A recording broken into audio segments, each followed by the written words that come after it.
Õilmäe 5 on armas kollane kortermaja otse Tallinna südames. Aastal 2014 pärjati see tiitliga Eesti kaunis kodu. Maja on renoveeritud ja maja juurde kuulub ka väga kaunis aed. Me oleme oma aia jaganud kõnniteede rajamisega 4 osaks. Keskel on meil nagu ümmargune ringikene, mille keskel siis uljalt kasvab mägimänd, mida me siis igal aastal pügame, et ta väga võimsaks meile kasvaks, et ta on meile nunnu aiakeskne koht. Aias kasvab momendil nunnukene mustsõstrapõõsas, mida me alles hiljaaegu panime. Vaatasime augustikuu kenasti käes, aga hapukurgi jooaeg ka, aga kahjuks peab ainult ikka käima turul ostmas siis pinni ja mustsõstralehti ja nii edasi ja mina tegin ettepaneku, et kuulge, istutame jälle tagasi mustsõstrapõõsa. Meil on ka talisibul näiteks, on siin kenas kastitüüpi peendras, siis on ka küüslauk, väikesed kurgikesed, momendil on nad ka juba paika pandud. Taha aianurka kasti mullauniku otsa on kenasti istutatud kõrvitseva taim, mis juba näitab ka, et on elujõuline. Ukeldab seal oma kollaste õitega.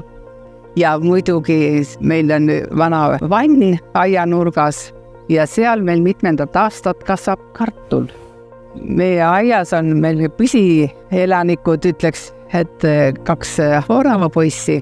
Siis muidugi oleme kohanud ka siilipätakat ja läheb sinna meie taha aianurka kompostiunikut vaatame, järelikult see on ta lemmikpaik. Kevadel ikka kella 4 paiku juba on kuulda, et linnud on alustanud oma päeva. Et väga tihe sagimine käib pesa tegemise ajal.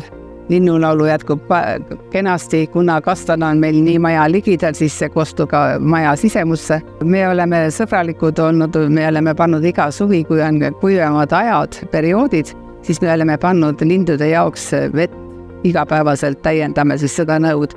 Ja me oleme püüdnud elurikkust hoida.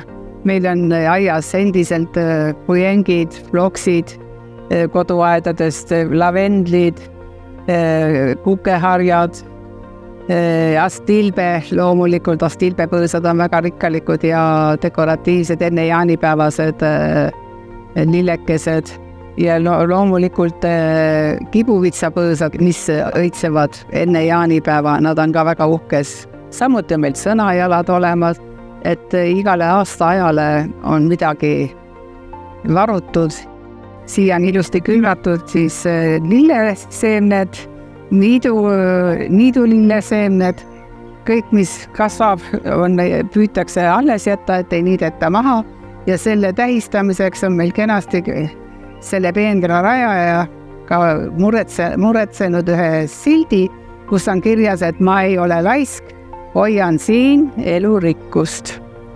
No see korterelamu juures peaks aed igal juhul olema. See on emotsionaalselt ja ka füüsiliselt vajalik, eriti kui on veel majas vanemat generatsiooni.